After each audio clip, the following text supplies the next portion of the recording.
Hello friends, in this video we intend to go through the steps of withdrawing from an account using Tether on the Trust Capital Broker step by step. Once we log into the trading cabin on the Trust Capital Broker, we can see the amount available for withdrawal. From the deposit and withdrawal section, we select the option to withdraw using cryptocurrencies, and here we choose the desired currency, which is USD.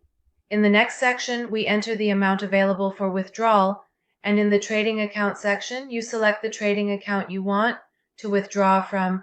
In this section, you indicate whether you want to withdraw the amount from your trading account in MetaTrader or from your electronic wallet. After filling in the details, you click on the Submit option. In this section, you check the details related to the transfer amount, and if everything is correct, you click on the Confirm option.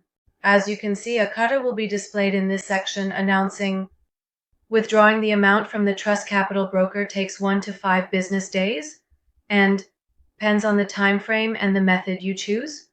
You click on the OK option. Your withdrawal process has been successfully completed, and as you can see, after 1 business day, the amount was deducted from your account and transferred to your wallet. In future videos, we will go through the process of depositing and withdrawing using various methods step by step. Wishing you success and profitability.